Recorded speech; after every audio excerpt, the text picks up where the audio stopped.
Rokok teman-teman, sama dengan rokok. Bagaimana fatwa rokok? Nah, sedangkan pada zaman Nabi tidak ada rokok.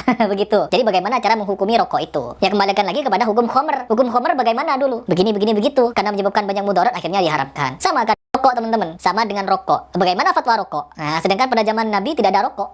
Begitu. Jadi bagaimana cara menghukumi rokok itu? Ya kembalikan lagi kepada hukum khomer. Hukum khomer bagaimana dulu? Begini, begitu. Karena menyebabkan banyak mudarat akhirnya diharamkan. Sama kan. Assalamualaikum warahmatullahi wabarakatuh.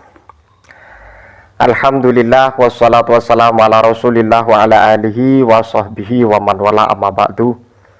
Sahabat yang dimuliakan Allah subhanahu wa ta'ala, mudah-mudahan senantiasa kita diberikan kesehatan oleh Allah, sehat jasmani dan juga sehat rohani, dan mudah-mudahan segala urusan kita diberikan kelancaran serta barokah umur yang panjang.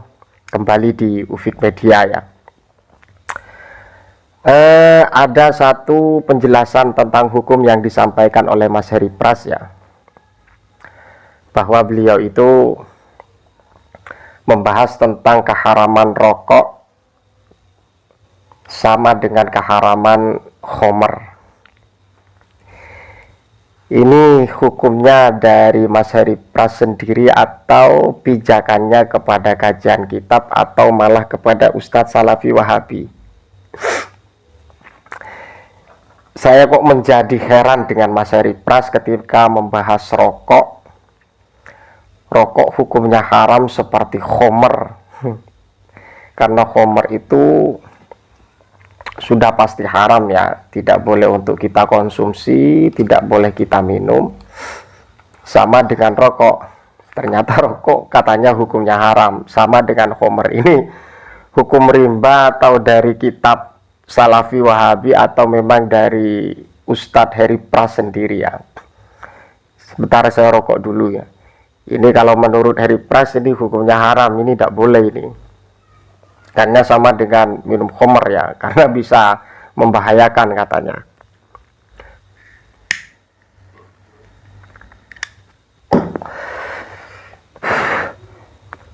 Perlu saya tegaskan ada dua mahkum ya yang perlu kita luruskan. Yang pertama adalah terkait dengan mahkum daripada khomer dan kemudian mahkum daripada rokok, karena dua hal ini yang perlu kita pilah dulu bagaimana hukumnya kok disamakan. Entah Mas Heri Pras ini lewat hukum jalur hukum menyamakan rokok dengan khomer ini mintorikil kias atau mintoriki ilhaq atau bagaimana. Tapi yang jelas baru kali ini ya saya mendengar rokok itu haram seperti khomer. Kalau rokok seperti khomer hukumnya haram berarti maktuun binasil Quran, karena yang namanya khomer itu keharamannya sudah dinas oleh Al-Quran. Jadi seperti itu. Jadi kalau memang sama dengan khomer ya tidak butuh untuk kita berikan kerangka khilafiyah kalau sama dengan khomer. Jadi seperti itu. Yang pertama kita bahas dulu masalah hukum daripada khomer sendiri. Ini dalam redaksi yang disampaikan oleh beliau Syekh Wahbah Zuhaili ya, dalam kitab Al-Fiqhu Al-Islami wa Adillatuhu Li-Zuhaili. Al-Mabhasus Salis Ahkamul Khamri. Pembahasan yang ketiga adalah hukum-hukum terkait dengan khomer. Yata'allaku bil khamri al-ahkamu at-taliyatu. Hukum-hukum yang memang berhubungan dengan khomer. Yang pertama adalah yahrumu syurbu qaliliha wa kasiriha illa inda darurah. Bahwa meminum khomer baik sedikit ataupun banyak itu sudah positif haram ya, kecuali dalam keadaan darurat, illa inda darurah. Alasannya apa? Li'annaha muharramatul aini. Jadi min haisul ain ya, dari sisi zatiah khomer itu sudah diharamkan. Qala Allah Ta'ala innamal khamru wal maisir wal ansab wal azlamu rijsun min amali syaitan. Fa wasafaha al-haqqu ta'ala bikauniha rijsan. Bahwa dalam ayat tersebut ada bahasa rijis ya, atau rijsun. Beliau memberikan suatu sifat tentang khomer itu, bahwa keadaan khomer itu rijis. Kalau dalam kajian tafsir, rijis itu ada yang membahasakan najis ya, atau kalau substansi dari terjemahannya rijsun itu adalah sesuatu yang kotor. Fayadullu ala annaha muharramatun fi nafsiha. Dari dzatiyah dari khamr itu sendiri sudah haram. Ini dalil qat'i dari Al-Qur'an. Kemudian yang ila angkol wa qala alaihi salatu wassalam. Khurimatil khamru bi ainiha qaliliha wa kasiriha, bahwa khamr itu ya diharamkan sedikit ataupun banyak. Dan kemudian wasakaru min kulli syarabin, dan sesuatu yang bisa memabukkan dari segenap dari beberapa minumannya. Illa annahu rukhisa fi syurbiha inda daruratil atashi awil ikrahi qadra ma tandafi'u bihi ad-daruratu. Kecuali memang nanti ada toleran di saat dalam keadaan darurat ya, haus atau memang dalam keadaan ikrah ada paksaan, akan tetapi dibatasi sesuai kebutuhan kedaruratan atau dari sisi kebutuhan dalam keadaan darurat ya, itu dibatasi. Kalau memang dalam keadaan darurat apa yang dibutuhkan pada waktu itu, tidak kita minum beberapa 5 botol 6 botol ya, tidak seperti itu. Kemudian kita lanjut, yakfuru ilangkol yakfuru mustahilluha li'anna hurmataha sabatat bidalilin maktu'in bihi.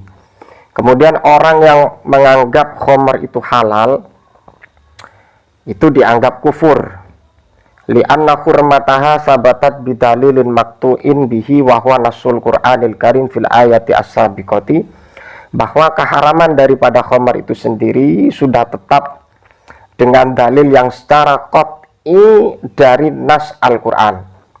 Apa ayatnya? Innamal khamru wal maisiru wal ansabu wal azlamu rijsun min amali syaitan fajtanibuhu la'allakum tuflihun. Jadi berbicara tentang masalah hukum daripada khamr itu sendiri, bahwa sudah positif subut karena dalilnya qat'i dalam Al-Qur'an. Haram kita meminum, haram dikarenakan apa? Ya karena dalam Al-Qur'an sudah dijelaskan bahwa keharaman itu muharramatun fi nafsiha atau muharramatul aini, dari zatiyahnya itu sudah diharamkan karena termasuk rijis atau najis ya, seperti itu kalau dari kajian tafsir para ulama seperti itu, terkecuali nanti dalam keadaan darurat. Dan kemudian juga disinggung bahwa dalam masalah khamr juga itu ada sisi memabukkan, itu juga haram. Sehingga para ulama kalau sering kita baca tentang masalah kajian usul fikih ya, dalam usul fikih, bahwa sesuatu yang bisa memabukkan itu juga haram karena apa? Mintorikil kias. Seperti apa ya? Ya semacam akhwatuha lah, semacam minuman keras lah, atau juga semacam narkoba atau ganja atau sebagainya. Karena apa? Karena muskirun, karena al-khamru muskirun wa kullu muskirin haramun, seperti itu. Jadi para ulama itu kalau kita bahas tentang masalah kajian usul fikih, itu pasti ada pembahasan masalah qiyas, dan juga sering juga memberikan contoh masalah muskir, sesuatu yang bisa memabukkan, itu juga haram karena torikil kiasnya kepada khamr. Karena apa? Karena khamr itu diantara yang mengharamkan juga adalah min haisul muskirnya, min haisul muskir, karena wujudul ilah yang bisa memabukkan. Jadi ketika kita mengkiaskan hukum kepada khamr itu ya kita harus tahu ilatnya bagaimana dan hukum asalnya bagaimana, hukum faraknya bagaimana. Oke, kalau kita kontekstualkan seperti apa ya, sabu-sabu atau apa, bisa kita katakan haram karena apa? Karena min dzatiyah, min haitsu dzatiyahnya itu sudah muskir, sudah ada hukum bisa memabukkan, maka bisa kita tarik untuk mengkiaskan dengan khamr. Jadi ada satu ilat yang mengikat kepada khamr dan juga sesuatu yang dikiaskan kepada khamr. Sekarang kita aplikasikan kepada hukum rokok.